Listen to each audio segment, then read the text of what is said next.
What's up, everybody? Today, I wanted to share something I did a few weeks ago, a speech I gave on my brother's 8-year murder anniversary by Woodland Police in our hometown of Woodland, California. This moment was captured by Frisco Lens, who's also known as Jesus from Courage. And I want to give a shout out to them and just the whole team because it's more than just an anniversary to me. This was a statement. The energy for me on this day really was on point. I was surrounded by my family, surrounded by people who care, different activists, and people who've gotten involved with us over the years, and other impacted families as well. These are people who have suffered the same loss and turned into family through this fight. We've been through a lot together, and we're still here. But this time at the event, something felt different. I wasn't just mourning my brother like I have every day for the last 8 years on that day. I was also standing in my power. For the first time on this day, I actually felt happy to be there. I felt happy to be standing strong, proud, and unshaken through all of this. After everything, they tried to silence us. After the way they have fought to not just murder Michael, but also cover it up and bury the truth, we're still here. We're still speaking, fighting, and telling Michael's story.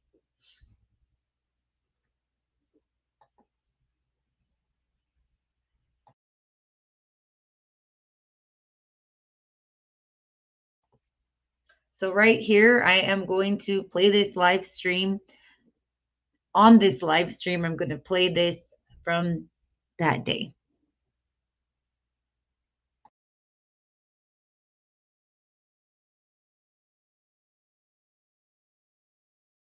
My name is Marissa Barrera. Most of you know me. You know, today is the worst day of my family's life. 8 years ago today, my brother, Michael Barrera, he was 30 years old, was murdered in this city by 5 Woodland police officers who have not been held accountable. We have been fighting for 8 long years, and it's not a fun fight. It's an uphill battle with all the odds against us. We appreciate you coming to this city of Woodland and standing with us. Again, acknowledging the other impacted families. You guys will see the people with signs. They've all lost a loved one to police. We stand in solidarity and show up for each other because, as you can see, communities don't show up for impacted families. That's just real, and it's across the board. And that's why any action I do, I always invite impacted families to come here. We took control of the narrative that they put on my brother. My brother was not who they made him out to be, and my family didn't deserve what we went through. Unfortunately, when you learn and you see corruption and you speak on it, you can become a target, because that's exactly what happened to Michael. Michael was targeted in this very city. Michael experienced a lot before they murdered him. Michael warned us, and he left the messages and the clues and everything of what the police were doing to him. The very cops who murdered him, there are 5 of them. They threatened to take his life. My family can attest to that. Anybody who knew Michael at that time knows this. It's a fact. 6 days before Michael was murdered at the hands of these officers, he was speaking out against missing people in our community. There were 2 missing teenagers at the time. There were missing adults. Michael started questioning it. He was posting about it online. And 6 days later, he was murdered. They broke into his house when they started this altercation with Michael. They broke into his apartment. My brother got out. The evidence is there. There's blood in my brother's home.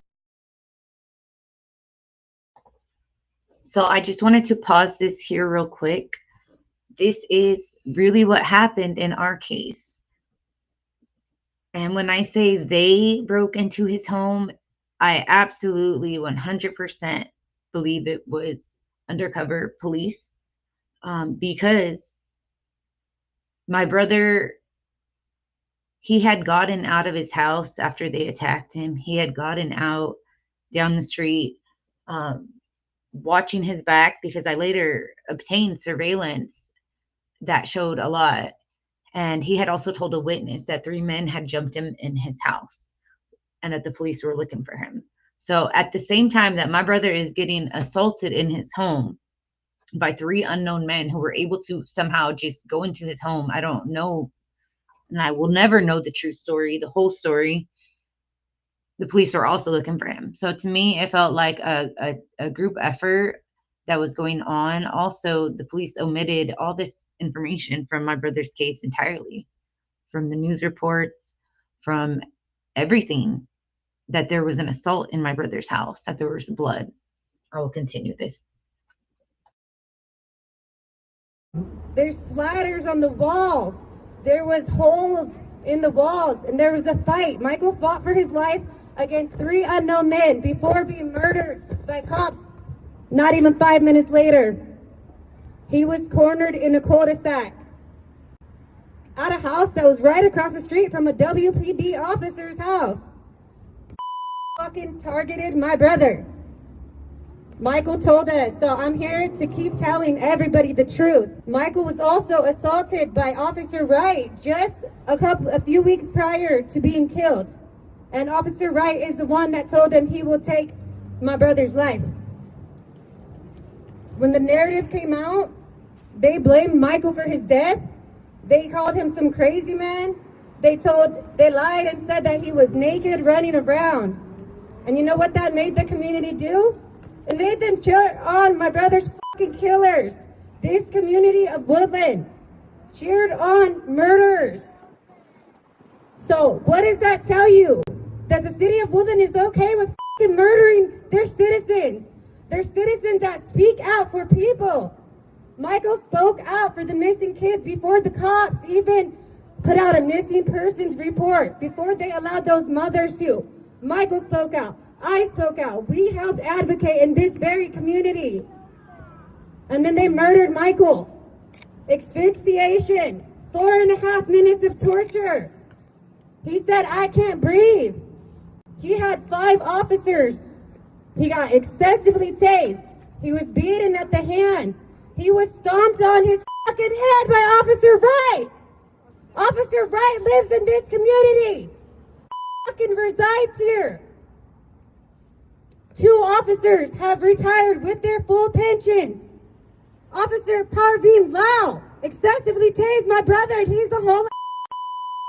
Parveen Lau is a menace to society. He still goes around stalking, harassing, threatening people to fight, but he hides behind that badge. Michael stood 10 toes. He could have taken them, but they jumped him. They used excessive force. They tortured him with that damn taser.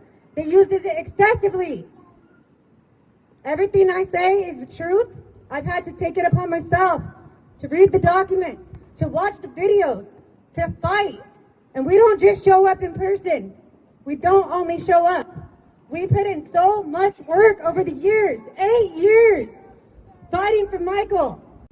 We had success in our federal case.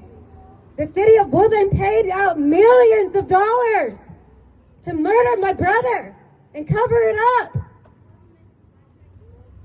People of Woodland, your fucking taxpayers' dollars has went to covering up murder, but they don't care.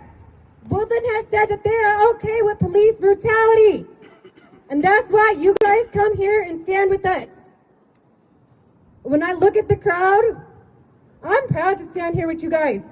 Got families that are warriors. We all have fought back in our communities. That our communities don't stand with us, but we still stand. So I want you guys to know Michael was funny. Michael loved fitness. Michael loved his family. Michael was a great uncle and father. My niece has had to grow up without her father. She was 10 years old when they murdered Michael. You know what Michael did while those officers were hunting him down?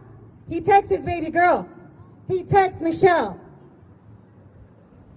Because that's who he was. That was who he was thinking about, his dying moments. These officers sat on my brother while he was face down in the mud. So I want to pause it right here real quick again, because this is one of the parts that's still hard for me. And it's, look at my niece back there. I didn't even, while I was speaking, I didn't know she was back. I mean, I knew she was back there, but I know it's hard for everybody, but when I rewatch this, I'm like, it hurts to see my family all back there, with tears, and they don't get on the mic, but every one of us is deeply impacted, and it's really fucked up what they do to families. My brother was a great father. He was a present father. He became a father at 19 years old, and he loved Michelle as soon as he knew of her. And he always wanted to be there and tried to be there. He was there. She got fucked in this situation, getting her father taken from her. She had him until the age of 10. And she's 18 now. She still needs her father. They tased him so much that the other officers began to feel the effects. How reckless are they?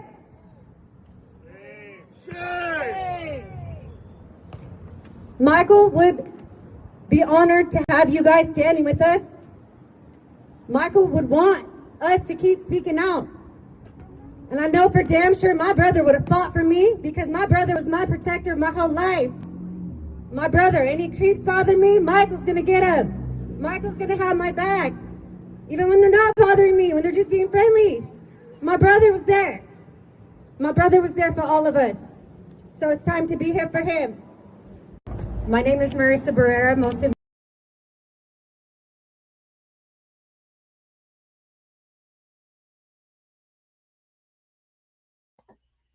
All right, so that was summed it up for the clip. I spoke more that day, shared more stuff, and it was, it's a lot of, no matter how much time goes by, these events take a lot of energy. There's a lot of feelings, and everything surfaces, and you relive that moment. So it's hard even for the people that aren't impacted or didn't even know Michael, being there and hearing this. For people who have a heart and give a fuck, it's hard for them. If you care, and that's why I always thank people. Thank you for caring. Like, that's where it starts, is for people to actually give a fuck and start to care enough to, for example, people there with us, to show up, to go a little further. So as you guys see, I'll be sharing some photos as I share a little more context, or just my thoughts at this point. What I shared, I tried to, over time, you get better at sharing these details, especially when you have cases that are crazy and that they have details that just, to the average person, it's going to sound like, are you for real? Like, are you okay? Are you on drugs? Are they mentally ill? And I'm talking about, when I say they're talking about me. So this is crazy stuff. If it wasn't my own life that I experienced, I don't know how I would feel with hearing these details. But as someone who has questioned, even before this happened to me, I questioned authority, law enforcement, the government, the prison systems, just as an individual. If it happens close to home, I would believe that I would care more. So that's where it starts again. And we thank you guys for listening and joining and taking in our stories. So I want to point out a couple of the important details to our case. Michael was targeted.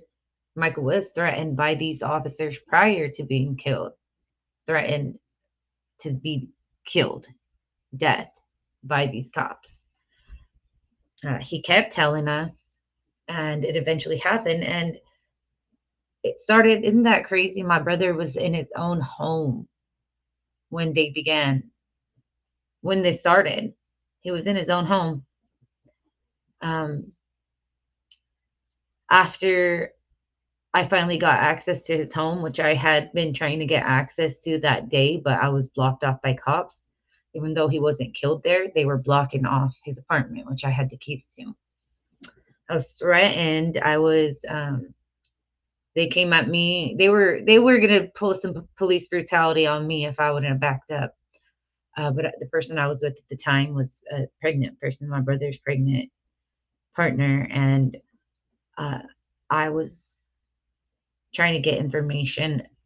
I'm glad with how I responded because I could end up in jail that day, and I wouldn't have gotten the information and taken the steps that were really vital in the beginning, especially that I did. So Michael was targeted. His death took 4.5 minutes. It was torture.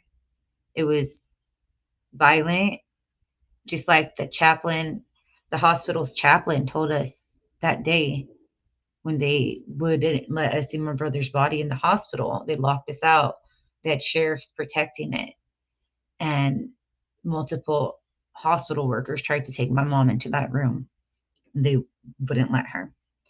So the hospital chaplain came in and told us that my brother suffered a very violent and brutal death. And then just later that day, they put their press release out that my brother did all this crazy stuff. They put their false narratives out and they tried to say they didn't do anything. They didn't do anything. He just died. They're liars and they ain't good at it either. So I know there were undercovers involved. If anybody knows anything about police, they're lurking everywhere. So when we're driving around town, guys, and we see as many cops as we think we see, we got to remember it's a lot more than that because they are trying to ride clean. They're trying to ride like blend in, but they're easy to spot if you're looking. So there were undercovers involved. I spoke on about the brutality he endured and how they called off. I don't think I mentioned it actually. They called off medical twice while he was dying, face down in the mud, while they had killed him. And it was a full blown execution, if you ask me. And the evidence shows the least that it was murder. But again, the energy was different this day. I felt empowered. I felt ready to step. I hate going to Woodland, guys. That's my hometown. My brother, and he always said he loved this city. He loved Woodland. Even no matter what, that was his city. He had love for it. And I hate going there. I still have some family there. I dislike it. But this day, I was ready to go stomp my feet and make some noise for my brother. And the way they tried to silence us, especially in the beginning, and especially me, because anybody who knows our story knows I've been the fighter. I've been the speaker. I've been the detective. I've been the student, the teacher now. I'm still a student here, but I've made this a big part of it's a huge part of my life. And I haven't just learned from personal experiences at this point. I've learned through other families. So meeting other impacted families, talking, sharing their stories, seeing their evidence, seeing their information, going to their court dates, going to their trials, supporting them, taking their phone calls, giving support calls, offering that, founding an organization.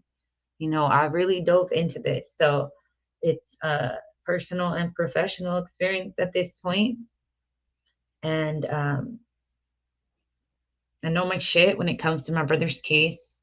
Again, I will never know every detail because I wasn't there and because I've had to fight so hard just to get what we got. And I put this crazy ass puzzle pieces together for the most part. But you guys, the fact that we're still here fighting, I'm still here fighting, exposing the system, doing different things, doing things my own way because it's not easy out here either. Being in this, it's a different world. But still here after 8 years, that says everything. They wanted this buried.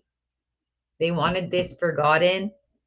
They wanted to write my brother off as just that crazy guy who caused his own death, who was the cause of it, even though his house was broken into, even though the car they try to claim he was broken into was his own car, even though they shitted on his name. So I want, thank you guys, everybody who supported over the years. Drop a heart in the chat for Michael. And just again, one last thing I want to talk on. And in that speech, I said that Michael could have taken them. And that's where it comes down to, that these cops, they're not only bullies, they're cowards. They got that bully mentality, and they're being encouraged to act in these behaviors. So when I say he could have taken them, yeah, like a one-on-one with any of them, my brother could have. I know that. He was a strong person.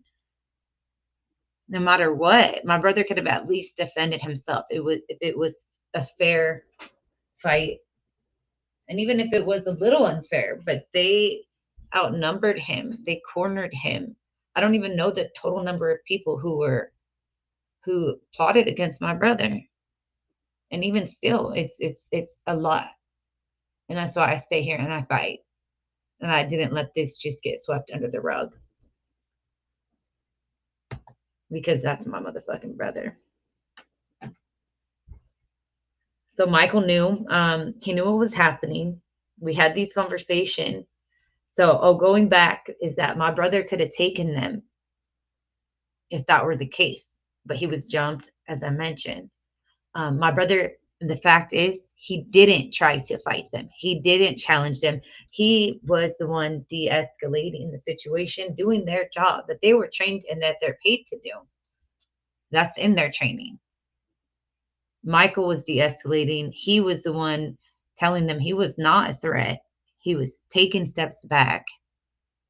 He was asking them why they had their deadly weapons on him. Why do you have your gun on me? Why do you want to kill me? He was telling them he didn't do anything, because he, in fact, did not do anything. Not anything. He didn't cause no crime that day. He didn't go to hurt nobody. He did not. So he didn't do anything. So I wanted to make that clear, is that he didn't fight back because it's the police. And he knows, because Michael knew. He was the one that told me many years ago, before he was killed, that we can't fight the cops because we can't win against them. He understood how the system works still. And he knew what happens when they target you. So you guys, the video evidence is here. I'll be sharing more on my channel over time. Continue to subscribe, support in any way. We appreciate it, what you guys are able to offer, even if it's a comment, a share, or sharing Michael's story with somebody, you guys. Thank you all for listening. If you're here and you're watching this, I thank you for caring. And that's a big step, as I mentioned. So drop a comment with us, share your thoughts, and if you stand with us, keep spreading the truth. They wanted to silence us, but we're still here. Still here. Because the cops killed my brother, I will not be silenced still.